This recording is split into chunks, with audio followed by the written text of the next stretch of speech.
So we know a prisoner's dilemma is a situation in which two players each have a dominant strategy, but by following that dominant strategy, they end up worse off than they both could be if they'd done something else.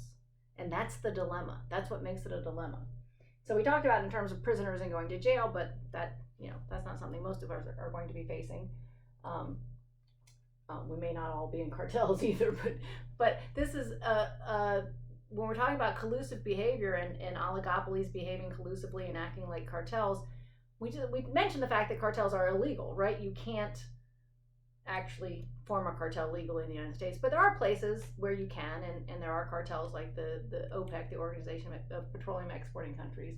And this doesn't have to be officially a cartel agreement, but collusive agreements can be unstable in and of themselves. Cartels are inherently unstable, we say, meaning they're unstable just by the very nature of what they are, because the idea, a cartel is like a shared monopoly, right? So firms get together, like the oil companies get together, the oil countries that participate in OPEC, and they get together and they sit around and say, if we were one seller, if we were the only seller, we would keep our output really low and we keep our price high. So our price would be really high and we make a lot of money in the market.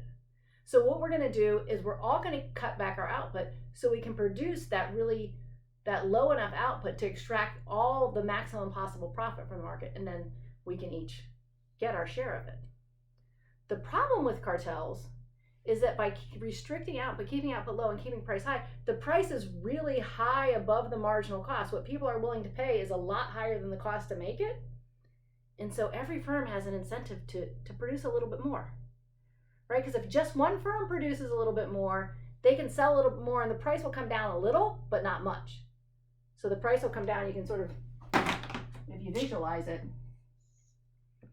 you've got demand here and here's your marginal cost. And if you're keeping output low and price high, let's just say, we're not going to get into the profit maximizing level, but if you keep your output low and price high, let's just say that's where your profit's maximized. And then one firm says, if I just produce a little bit more, I'm not going to drive price down that much. And I can sell it at this price, P1, that's way higher than my cost of producing it. So if I just sell a little bit more, it's not going to hurt the market price too much, and I'll make all that extra money selling it for more than it costs me to make. Which would work if just one firm did that.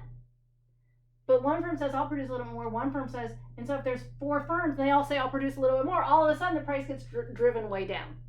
And the whole point of restricting output to keep price high, to extract those monopoly profits in the market, disappears. And that's what's going on here with cartels, because the whole point of the cartel is to keep price high and above marginal cost. That creates this incentive to cheat.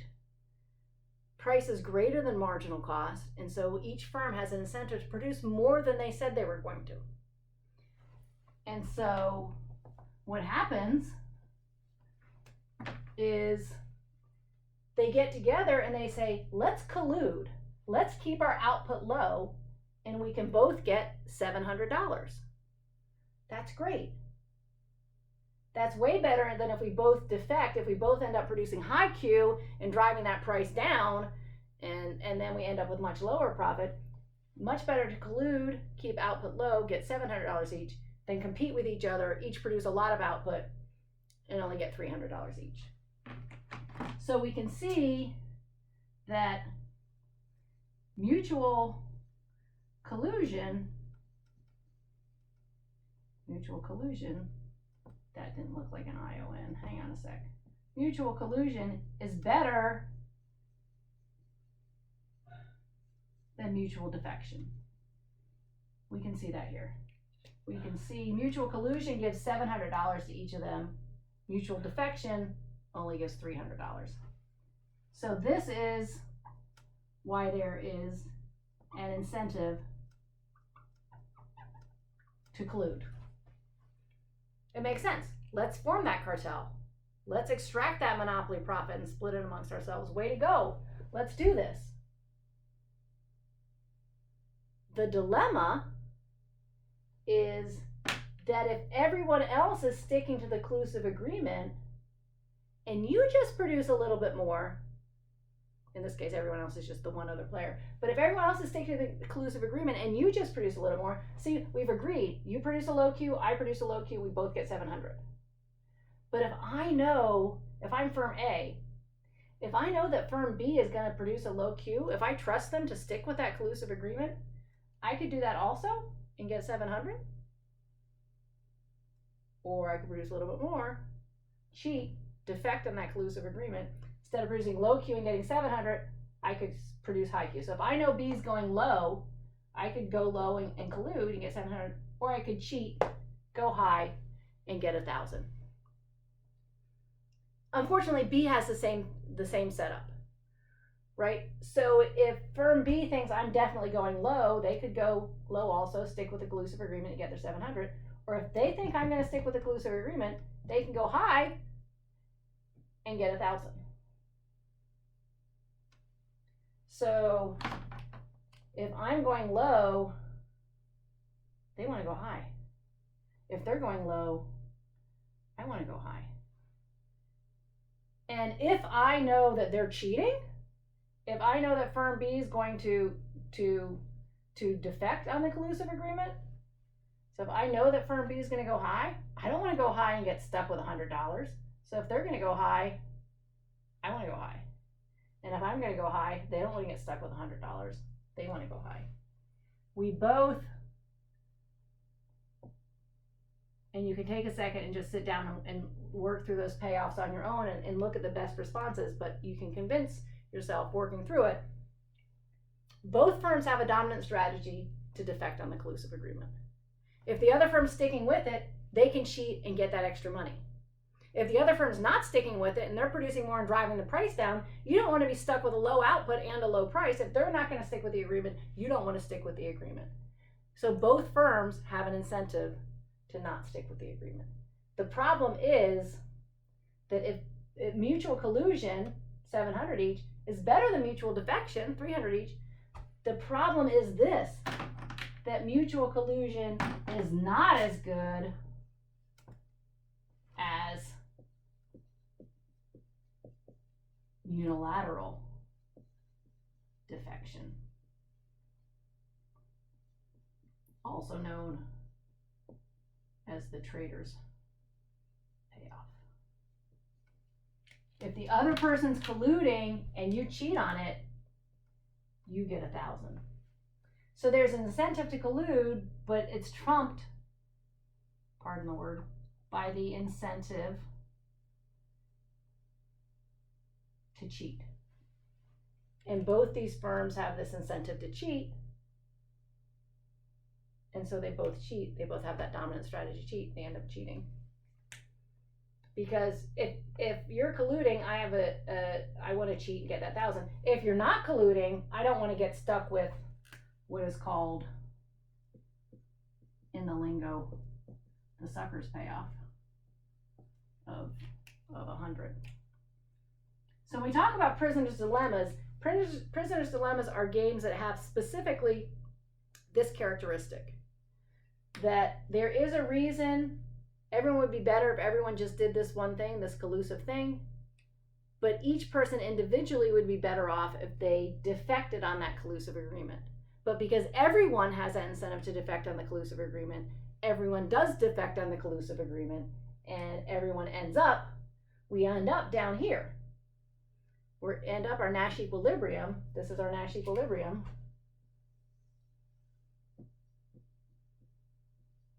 And again, it's suboptimal. It's not optimal.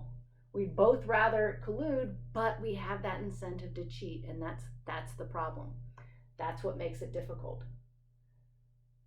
So this is true with cartels, but like I said, there's prisoner's dilemmas a lot of places. I think about meetings, and there's one meeting particularly that I go to, and we would be better off. It's every month this meeting happens on Tuesday mornings, and we would all be better off if we showed up on time, and then the meeting would end quicker and we would just get to it and nobody would be wasting time sort of sitting around.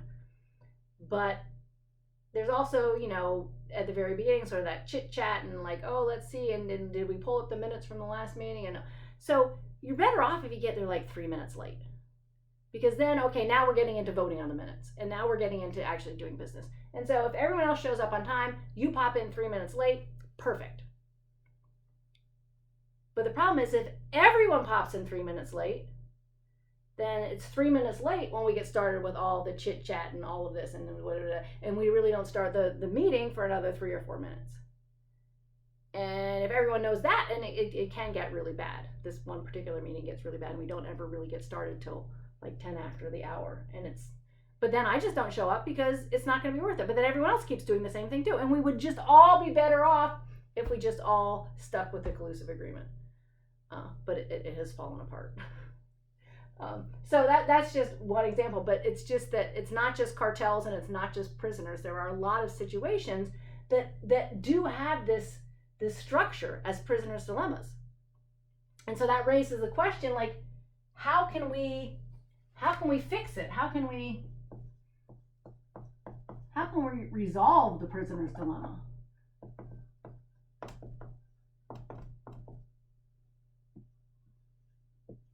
How can we get cooperation?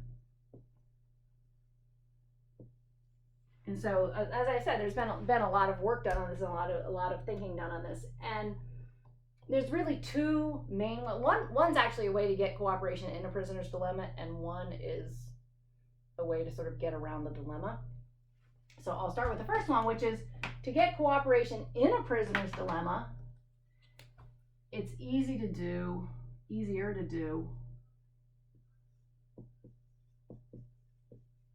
if it's a repeated game.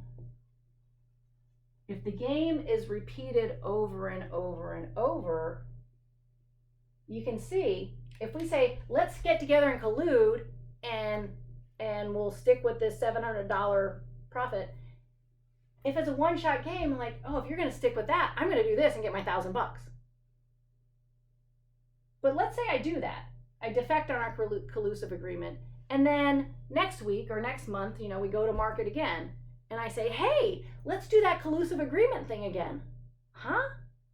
And you're going to say, no, you cheated. Or you might try one more time. It depends. Your strategy might be, it might be different. But I'm not going to be able to keep convincing you to stick to the collusive agreement while I keep cheating on it time after time. Eventually, you're going to say, no, I'm not going to collude, and we're just going to end up in mutual defection over and over and over. So if it's a repeated game, the one-time trader's payoff isn't worth a long time in mutual defection. So yeah, I could get $300 that one period, but if that means losing $400 period after period after period after period until I can convince you to collude with me again, it's not worth it. So in a lot of situations, you may see cooperation in a prisoner's dilemma situation if the parties know they're going to keep interacting with each other over and over and over again. So that's one way you do see another approach is not so much, I'm just erasing that to give me some room, not so much resolving the prisoner's dilemma as changing it. And what I'm going to say here is if you have a credible threat. A credible threat changes the payoffs. It makes traders pay off not worth it. Think of it, a lot of times when people hear cartel, they think about drug cartels, right? So let's think about it as a drug cartel, and we say, you can collude and you can stick with the agreement, sell where I say you can sell and do what you need to be doing. But if you start like cutting out on somebody else's turf and stuff like that and doing stuff that isn't in the collusive agreement, you might think you're going to get more money, but really what you're going to get is being dead. And it'd be the same for the other person, right? So you may think that if you defect, you'll get more money. what you're going to get. This changes the game, right? Because suddenly, instead of saying, well, if firm B is going to collude, I could collude and get 700, or I could cheat and, oh wait, be dead? Never mind, I want 700. And B says the same thing. If firm A is going to collude, I could collude and get 700. I could cheat and be dead. Yeah, no. And suddenly, mutual collusion, basically what we're doing is taking this payoff to defection and making it a lot worse. And that makes mutual collusion the most valuable thing. And so it makes this pair of strategies actually the equilibrium. It changes the nature of the game. And so if you can find a way, if you'd say, we're going to fine you if you don't show up to meetings on time, and if that were credible, people would start showing up. You'd think, because this meeting actually is a repeated game, that you would think that it might have changed things, but it just really taught people how it was going to be. Maybe it's not repeated frequently enough.